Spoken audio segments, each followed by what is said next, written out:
2016 সাল থেকেই মালয়েশিয়ার শ্রম বাজারটা সিন্ডিকেটের কবলে আছে এবং সিন্ডিকেট বিশেষ করে মালয়েশিয়ান দাতু আমির নূর, বাংলাদেশ থেকে স্বপন এবং নূর আলী, এই তিনজনের যোগ সাজসই এই সিন্ডিকেটটা হয়েছে এবং সিন্ডিকেটটা বাংলাদেশ শ্রম বাজারকে চরম ক্ষতি করেছে। যেখানে লোক যেত 1 লক্ষ টাকা নিচে, সেখানেই সিন্ডিকেটের কারণে লোক গেছে বাংলাদেশ থেকে আপনার 6 লাখের মতন টাকায় এবং ম্যাক্সিমাম টাকাটা পাচার হয়েছে। এখন শ্রম বাজার যদি আপনার সংখ্যামুক্ত এবং স্থিতিশীল করতে হয় তাহলে প্রথমে সিন্ডিকেট মুক্ত করতে হবে এবং সাথে সাথে এই সিন্ডিকেটের মূল হোতা দাতু আমির নূর, রুহুল আমিন স্বপন এবং নূর আলী, এই তিনজন সহ 110 জন যে সিন্ডিকেট, যারা নাকি এই গরিব শ্রমিকদের রক্ত শোষণ করেছে 6 লক্ষ টাকা নিয়ে, তাদেরকে আইনানুগ আয়ত্তে আনতে হবে এবং দৃষ্টান্তমূলক ব্যবস্থা নিতে হবে, তাহলেই সিন্ডিকেট মুক্ত হবে হবে।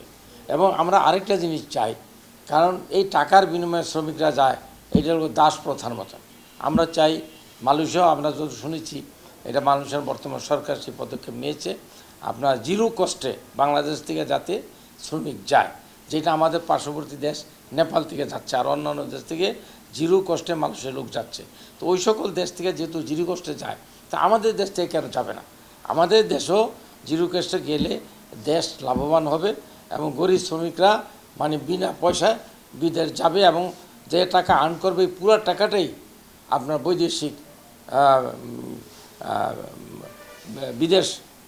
বৈদেশিক মুদ্রা হিসাবে এই দেশে আসবে, বৈদেশিক মুদ্রা হিসাবে এই দেশে আসবে এবং দেশ অর্থনৈতিকভাবে সম্পদশালী হবে। আমাদের প্রত্যাশা, আমি যে বক্তব্য দিলাম, এই দুই দেশের সরকার এই এজেন্ডা হিসাবে এই শ্রম বাজার যারা মালয়েশিয়াতে যাচ্ছে এইটাকে তারা প্রাধান্য দেবে এবং প্রাধান্য দিয়ে এই সিন্ডিকেট মুক্ত করবে এবং সিন্ডিকেটকারী এই যে তিনজন তাদের সহ 100 জনকে আওতায় আনতে হবে, তাদের লাইসেন্স বাতিল করতে হবে, তাদেরকে কালো তালিকাভুক্ত করতে হবে। তাহলে আমার মনে হয় এটা সিন্ডিকেটের ভিতরে একটা ভয়ভীতি ঢুকবে এবং কেউ আর সিন্ডিকেট করবার সাহস পাবে না। আমাদের নীতি নির্ধারক যারা আছে ওনারাই সিদ্ধান্ত নেবে। আমরা চাই, যেহেতু কমিটি ভেঙে দিয়েছে, নিশ্চয়ই তাদের বিরুদ্ধে অভিযোগ ছিল বিদায়ী বা সাংগঠনিক মানে তাদের সেই যেইটুক দল প্রত্যাশা করেছিল সেটা পায় নাই, কারণে সৎ এবং অভিজ্ঞ নেতৃত্ব দিয়ে এই নতুন কমিটি হোক, এইটাই আমাদের প্রত্যাশা। 1 নম্বর হলো সৎ হইতে হবে, 2 নম্বর হলো অভিজ্ঞ।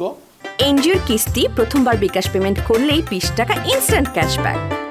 মালয়েশিয়া এখন যিনি আমাদের প্রধানমন্ত্রী আনোয়ার ইব্রাহিম, তিনি কিন্তু ডক্টর মোহাম্মদ ইউনূসকে প্রথম অভিনন্দন জানিয়েছেন এবং তিনি কিন্তু আরেকটা দেশে সফরের সময় যে একটু সময় বের করে যে বাংলাদেশে আসছেন, আমাদের ডক্টর মোহাম্মদ ইউনূস আমাদের পররাষ্ট্র উপদেষ্টা সহ কিছু মানুষের সাথে কথা বলেন। আমি মনে করি এটা একটা খুব ইতিবাচক আঙ্গিকে কথাবার্তা হচ্ছে, দুজনের পক্ষ থেকে পরস্পরকে সহৃদয় শুভেচ্ছা বা বন্ধুত্ব যাই বলেন। আর বলতে গেলে আপনি বাংলাদেশ নতুন যে পরিবর্তন হওয়ার পর এইটাও যদি প্রথম কোনো আনুষ্ঠানিক মানে আমাদের অন্য কোনো দেশে প্রধানমন্ত্রীর ভ্রমণ বলেন বা ভিজিট বলেন, সেটাকেও আমি মনে করি সেটা কাউন্ট করি। এখন মালয়েশিয়ার সাথে কিন্তু বাংলাদেশের অনেকগুলো বিষয় আমাদের দ্বিপাক্ষিক সম্পর্ক সেখানে রয়েছে, সেটা কূটনীতি বলেন, শিক্ষা বলেন, বাণিজ্য বলেন, কিন্তু মূলত সবচেয়ে গুরুত্বপূর্ণ বিষয় হচ্ছে শ্রমবাজার। আমাদের বাংলাদেশের যেই টপ বা শীর্ষ যে কয়েকটা শ্রমবাজার রয়েছে, মালয়েশিয়া তার মধ্যে অন্যতম এবং দক্ষিণ পূর্ব এশিয়ার এই দেশটা যেহেতু বাংলাদেশ থেকে বেশ কাছে, তার ভাষা, সংস্কৃতি, খাবার অনেক কিছু কারণে বাংলাদেশের কর্মীদেরও কিন্তু একটা প্রথম পছন্দের জায়গা হচ্ছে মালয়েশিয়া। এবং আজকে যে মালয়েশিয়া গড়ে উঠেছে, সেটা টুইন টাওয়ার থেকে আরম্ভ করে যে আধুনিক মালয়েশিয়া, সেটা কিন্তু বাংলাদেশি কর্মীদের রক্ত ঘাম জীবন। আমি রক্ত বলছি এই কারণে, আমাদের সেই প্রবাসীরা কিন্তু কাজ করতে গিয়ে সেখানে জীবন দিয়েছেন, মারা গেছেন। এই যে দুর্দশীর মধ্যে সম্পর্ক, মালয়েশিয়ার উন্নয়নের আমাদের কর্মীদের যে অবদান, সে কারণে কিন্তু মালয়েশিয়ার নিয়োগকর্তারা বাংলাদেশের কর্মীরা তাদেরকে পছন্দ করে এবং বাংলাদেশ থেকে মালয়েশিয়ায় যখনই আমরা দেখি বাজার চালু হয় তখনই কিন্তু অনেক কর্মী যেতে চায়। কিন্তু আমরা দেখছি গত 4 দশকের যে আমাদের কর্মী নিয়োগের যদি পদ্ধতি বলি, তাহলে আমরা দেখি এটা একটা ত্রুটিপূর্ণ পদ্ধতি। বিশেষ করে আমরা গত 1 দশকের বেশি সময় ধরে আমরা দেখছি যে সিন্ডিকেটের মাধ্যমে কর্মী নিয়োগ হচ্ছে এবং আমরা যেটা বলি যে এই সিন্ডিকেটের উৎসটা শুরু হয় মালয়েশিয়া থেকে। এবং আরও সুনির্দিষ্ট করে বলে আসলে FWCMS নামে একটা কোম্পানি যারা এই অনলাইন নিবন্ধন প্রক্রিয়া থেকে পুরোটা নিয়ন্ত্রণ করে এবং বলা হয়ে থাকে বা আমরা আমাদের সাংবাদিকতা বা কাজের গবেষণায় দেখেছি এই সিন্ডিকেটের মানে আসলে মূল হোতা আমি মনে করি মালয়েশিয়া থেকে। তো আমি আশা করি এই বৈঠকে যদি একটি বিষয় গুরুত্বপূর্ণ পায়, আমি মনে করি সেটা আমাদের শ্রম বাজার বিষয়। প্রথমত এখানে আমরা কি করে আমাদের কর্মী যাওয়া শুরু হতে পারে, এবং দ্বিতীয়ত এখানে পদ্ধতিটা কি হবে, আমরা কি আগের মতো এই 10 জন 25 জন 100 জন একটা সিন্ডিকেট থাকবে, নাকি একটা উন্মুক্ত বাজার থাকবে।